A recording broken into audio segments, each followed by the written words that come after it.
So when you got a shop with too much stuff in it, you got to move everything out so you can get under the wheel. That's what we call the wagon, the wheel.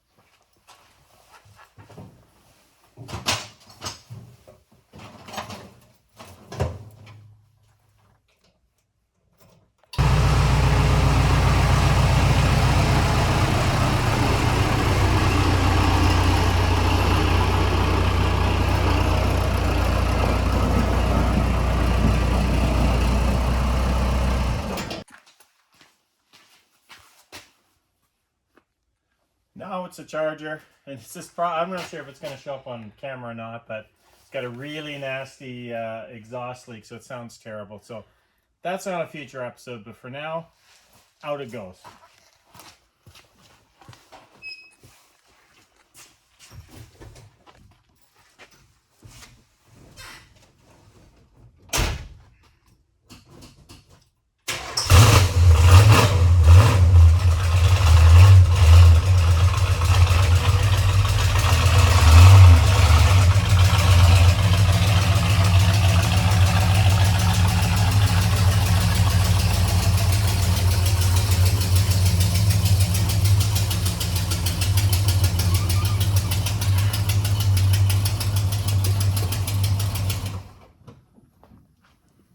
So I was talking with a buddy on the way home, and he had noticed that this transmission was blue, painted blue, in last video.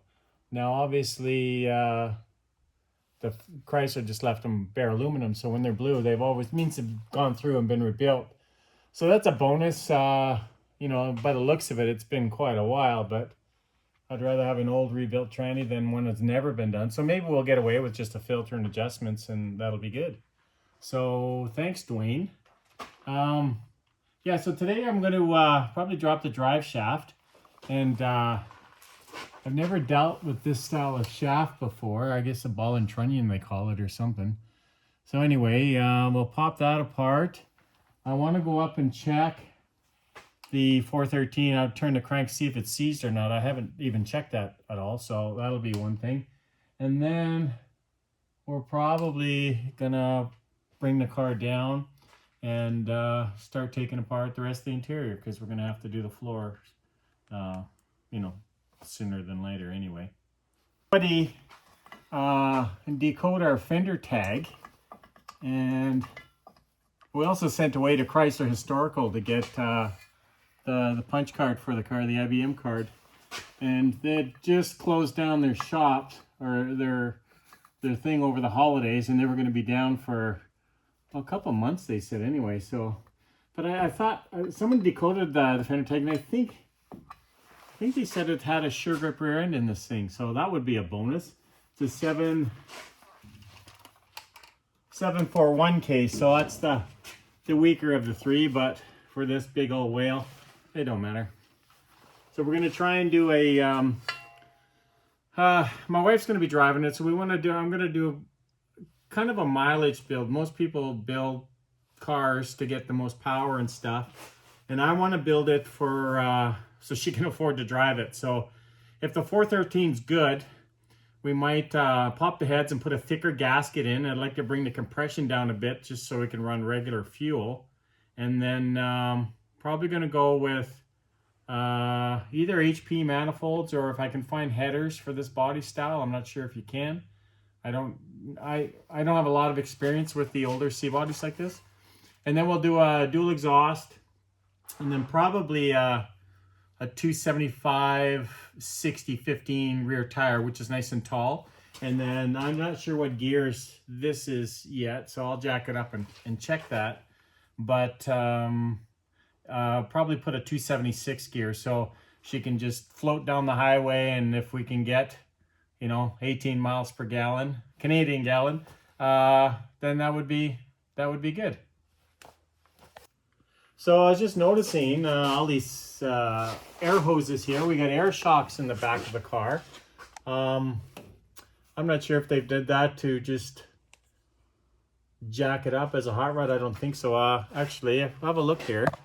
I think there might be, yeah, so we got remnants of a trailer hitch here.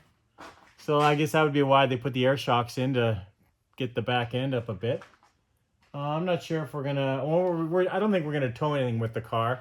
So I'm not sure if we'll put air shocks back in or not. We'll just see, I guess, how it sits on its springs. It's got pretty heavy duty leaf springs. There's like about 7 leaves on that side. So we'll see how sacked out they are, but time will tell. So I'll give these a little squirt of the juice. Don't look like they're too badly rusted. I had a good buddy put me on to Gibbs oil or Gibbs spray, and I'm out, so I'm using the other stuff. Sorry, Vic.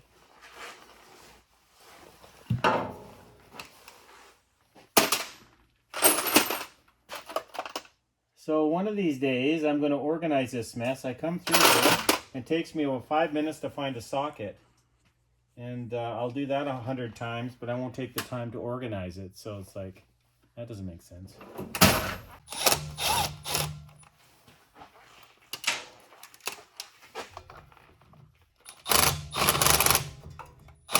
Now to get the socket in there. Probably should be using a wrench, but I'm being a little lazy.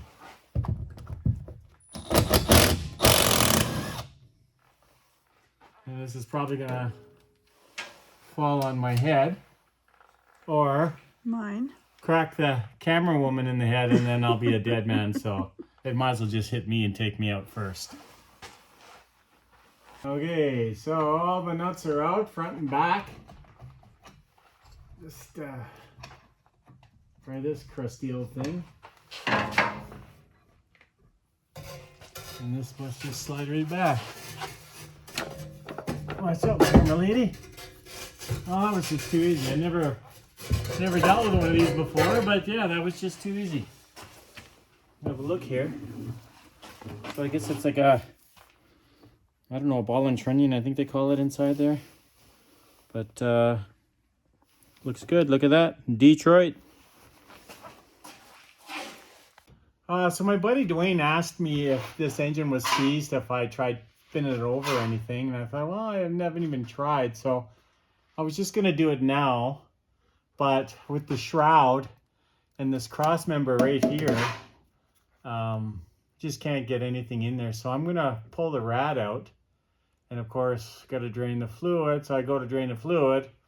And the little petcock in the bottom, the little handles just spin. It doesn't open the valve at all. So I loosened the bottom rad hose here, and I'm about to pry it, and we'll see what kind of a mess we can make, because I think it's going to be ugly if it comes off. There it goes there. Or maybe I can just do it in sections like that and have it come out just a little bit.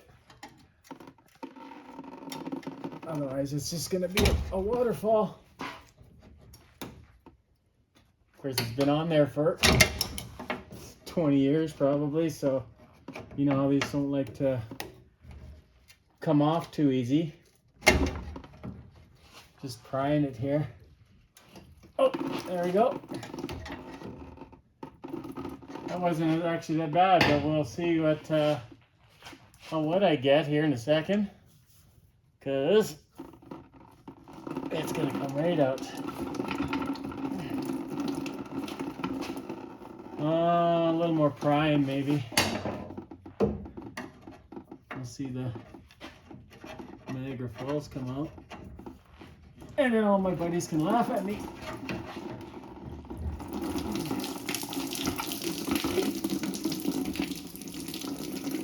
Didn't come off, it just sort of spraying everywhere.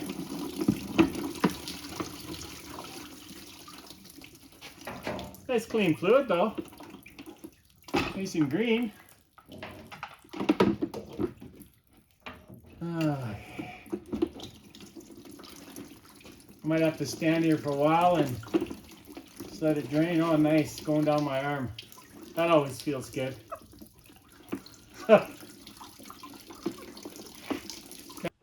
So I just had my bath of antifreeze. Don't recommend it. And we just undid the bottom hose there, and it just gushed all over. Looks like it's pretty much empty there for now. So we'll put the car down and undo the rad and the upper hose from up top, and our goal is to get the rad out and everything so we can see if the motor turns over.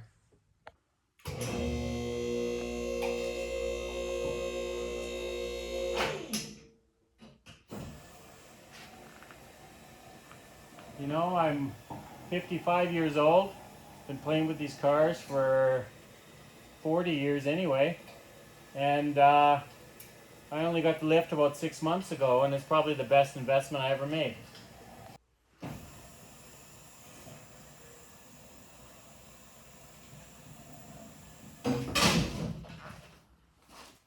Okay, because it's an AC car, there's just all kinds of brackets and stuff in here.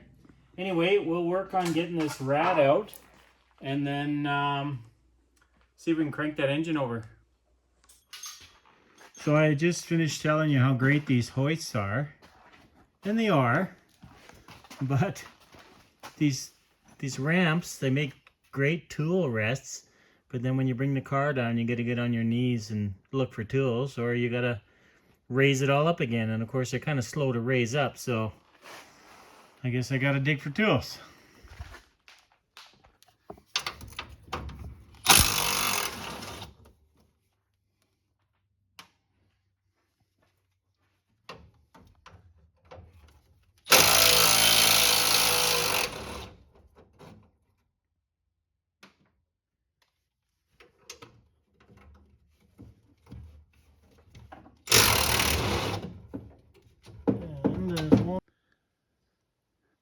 So it's a new day because I had my phone got full. I couldn't film anymore. And then while I was at work today, this lovely lady cleaned the shop. And now we can move without killing ourselves. So thank you to my wife. So we'll finish getting this rad out. I'll get a socket on the crankshaft dampener there and see if it spins over. I'll leave that bottom bolt in to hold the rad so it doesn't fall through. I think this rad might be a little toast, because this top bracket's coming apart, but that can be soldered, but usually that's an indication she's got some miles on it.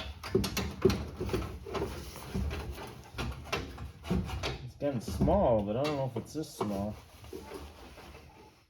Trying to get it under the battery tray, the last bolt, because I'm lazy, so I want to use the gun. That's that.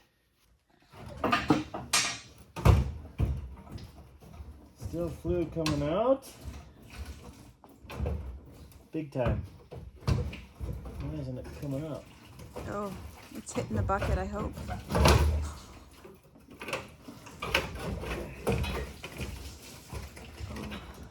What?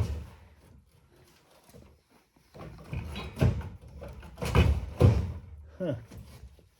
You might have to take the battery tray out, or oh, maybe not. Just sneak it through.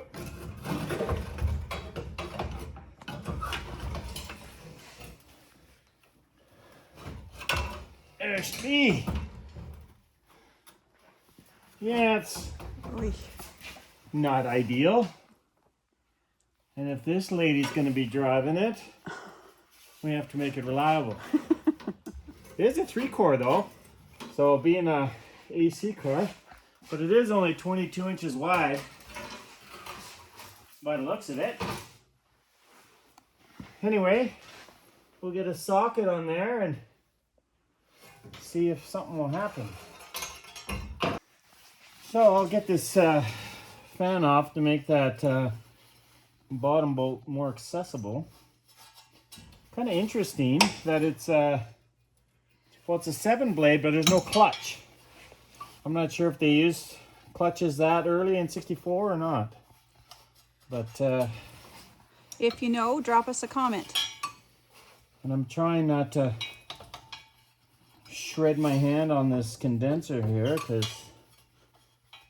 I think it's called a condenser anyway, because they're nice and sharp.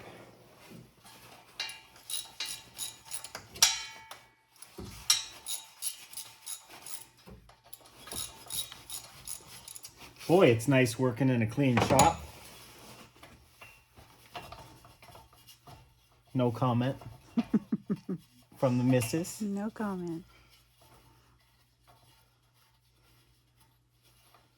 There's no tripping hazards while you're taping. So I found a socket for that bolt. 1.25 inches apparently. This is the moment of truth. We'll see how seized this thing is. Any bets? Is it done? Oh, look at that. Oh, yay. I'm going to see Does that mean it works? how much it turns over. Sometimes they only go a little bit.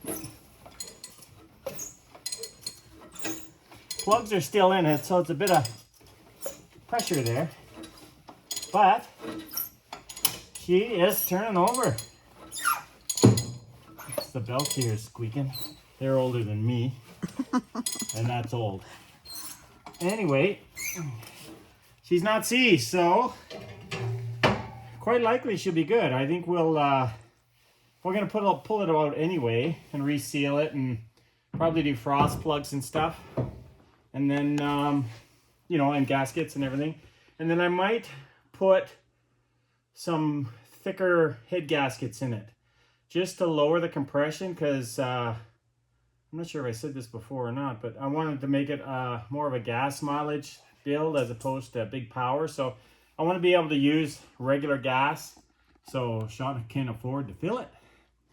And she's not a lead foot anyway, so it really doesn't matter that way. But we'll have to pop the heads just to see if there's any crap inside or mouse nest, but that's a win. Anyway, that's it for episode 2, and we'll try and get to editing here shortly. Thanks.